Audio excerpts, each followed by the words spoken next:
Thank you for joining us at FP Executive. I'm John Turley-Ewart. I'm here today with Allison Graham. Thank you for joining us, Allison. Thanks for having me. Allison, you are an entrepreneur, an author. You have written a book, Business Cards to Business Relationships, Yes. which we can get on elevatebiz.com or at chapters in the coming weeks. Yep. And today we're going to talk a bit about networking, which is something that as an entrepreneur you are very familiar with, and you've spent a lot of time in your book thinking about this and writing about it.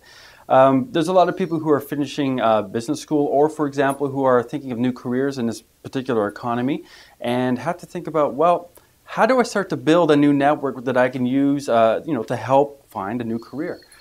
Any suggestions to begin with? Well, a whole bunch. I wrote a book about that. And we all know we have to go out there and network. Right. And that networking is the most effective way to build our business and to find jobs. And then what I found when I was struggling to figure out how to network is that the question becomes the actual how. It's like, we know we need to get out there, we know we need to meet people, but where do we go? And once we're there, what do we do in order to actually develop relationships? So I think the first thing they have to do is they have to take a long-term approach. Okay. Networking is not a quick fix. So you really have to adjust your mindset so that you're not expecting to show up at an event and meet somebody and then, once or twice you show up and then you wonder, why is it not working for me? It really is about consistency and a long-term strategy, and you want to develop your brand that people are going to like. Well, this is interesting, developing your brand. Now, one of the things that you talk about in your book is mingling. Mingling sounds fun, but it also has an important purpose to it as well. And there seems to be, you have a bit of a routine, if I put it that way, in terms of mingling. Could you explain that to us a little bit? Sure. Mingling, people would say, how do you get around a room? Well, and I thought, well, how do you? Well, you need to initiate dialogue. You need to create a mini bond. Then you need to get their contact information, or at least know how to get it. Right. And then you need to move on. Repeat often. So if you do each one of these steps when you go to an event, and this should take about 3 to 8 minutes with each person who you speak with. Okay. And you do this, and I work with my clients, and I say, okay, let's start with figuring out how you're going to initiate dialogue with new people who you've not met. And we master that skill, and then we go on, okay, how are you going to build rapport and make it so they're going to remember you? And, with the getting and giving contact information, and we've all been to those events where people are handing out business cards, and then you collect them, and you're like, oh, yeah, I have no idea who that is, right? It's because you didn't need to exchange the information. Right. Because there was no bond created. There was no bond, right. Well, how do you open up a dialogue? I mean, do you have an example? Say you're walking into a room, and do you have any sort of tricks, or not tricks, but any ways of approaching this? Well, one great thing to do is to make eye contact with someone and say, hi, how are you? So this stuff is not rocket science. It's not rocket science, but it is hard. So there's an element of where you just have to do it, right? I suppose that's part of it. That's right. And changing your mindset, again, to realize that people are there to meet people. Right. If they weren't there to meet people, they wouldn't have shown up. So everyone's basically in the same boat. It's maybe how you start? Yes. Now, the mini bond part. Now, this is always very interesting. So, hi, how are you? I suppose you're trying to look for some sort of common ground, perhaps, or? Well, you do. And you want to find the purpose of being at the event is to decide if you connect enough to want to connect again. Right. Okay, right. So that's what you're talking about. This is what this mingling is all about. Right. It's not to solve the world's problems. It's not to, figure out where we're going to go work or whatever. It's to connect. Okay, so how would you create a mini bond?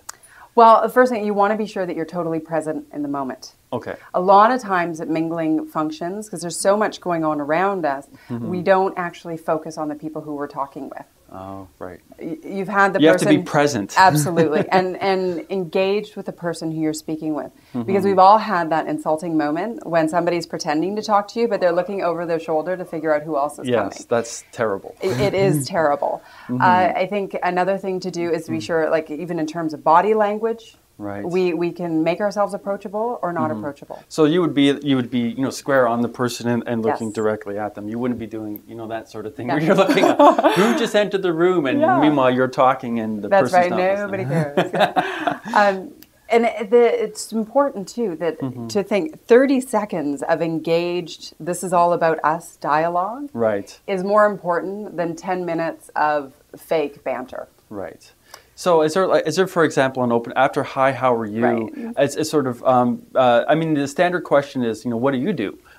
Which is so cliche. Is there an alternative that you might suggest? Certainly.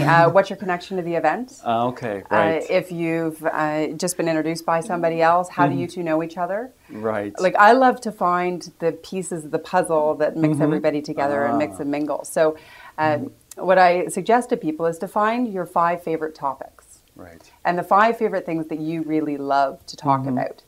Because if you think about a conversation as a tennis game back and forth with 2 people equally enthused, right, then if you know that there are sort of these 5 things that I can choose from, that if a conversation goes into a lull, you would turn it, like ask a question. Right. So I love travel. So if a conversation goes into a lull, or even if it doesn't, I'll ask, so are you getting away this year? Right. And then it will go into a conversation about vacations, and then you can find a connection because you found common ground. And if they don't like travel, then it's like, okay, well, so what about the younger demographic or whatever it is that I want to talk about? What about, for example, let's say you're mingling in the room and then you come across someone who is a senior executive or someone who you feel that you would very much like to be able to connect with. What maybe not for a job, but maybe the person would be able to advise you on a certain field and so forth. Is there any advice you have in terms of approaching that kind of person? Everybody is exactly the same. The same, okay. We're all people. It's an egalitarian world. It really is. And, my career was really built because I was so fortunate to find mentors who were established in the community, who, when I opened myself up to them and said, I'd really like to get involved and I'd like to, find ways that I can give back to the community, they were more than happy to bring me under their wing. And it's amazing how some of the senior level executives are the greatest, most down-to-earth people who, if you're presenting an image of, that they're going to like you, that you're professional, and that you've got some charisma and you're going to make something happen, they want to be part of your success. So mentoring, seeking out mentors is one way to not just find out about a field, but also to build that network. Can we talk a bit about that? Because obviously they've had an impact on you. Oh, they've had a huge impact. How do you find a mentor? What's the process? You go out there and you start meeting people. You want to start with the most successful person who you know. Okay. So who is the one person who you might be a little bit nervous to call them, but when you call them, he or she will pick up the phone and know who you are. Right. And you want to meet with them and say, where should I go? Whom shall I meet? Right. And ask those questions over and over again. And they will ultimately, what I find, is they'll be like, oh, you should meet so-and-so. And oh, you want to work in this field? Oh, I should connect you with this person. And then hopefully they'll start opening up some doors with you. Interesting. Well, I think mentors are very important, and sometimes they're not given as much value as they should be given by people in terms of, first of all, finding a perspective on an industry, and secondly, finding out who's who in that industry as well, and the sort of norms that go on in it. In your book, you also talk a little bit about appearance. Now, people might think, oh, that's common sense stuff, but it's not necessarily common sense stuff now, is it? We think, oh yeah, we know how to do it, but there's certain questions we need to ask ourselves about how we present ourselves, how we dress. Can you explore some of those with us? Certainly.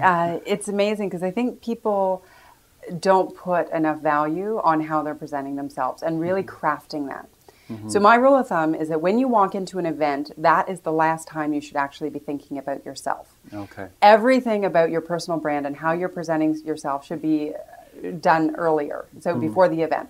So in terms of dress, you need to be relatable to people. Okay. And so I find in the younger demographic, it's like, well, I'm not going to wear a tie, and I'm not going to. Well, you know what?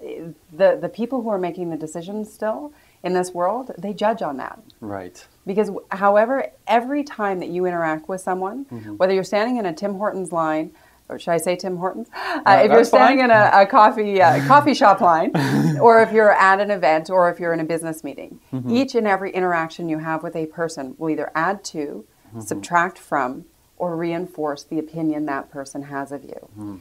So your dress, if you think about that 7 seconds to make a first impression, how you're presenting yourself with your clothing and with your brand and being well trimmed, and if you've got the funky goatee and the earrings and those things that it's like that looks like it hurts, then it distracts from somebody really getting to know who you are. I think that is an important piece of information. I know that we sometimes see folks who are unshaven and no ties at business events and who look very chic, but chic in a nightclub setting, not necessarily a business setting. It's not just common sense, is it? You have to think these things through. Allison Graham, thank you very much for joining us today. This has been a real pleasure, and I just want to bring the book up again, Business Cards to Business Relationships, available at elevatebiz.com and in chapters in the weeks to come. Allison, thank you. Thank you.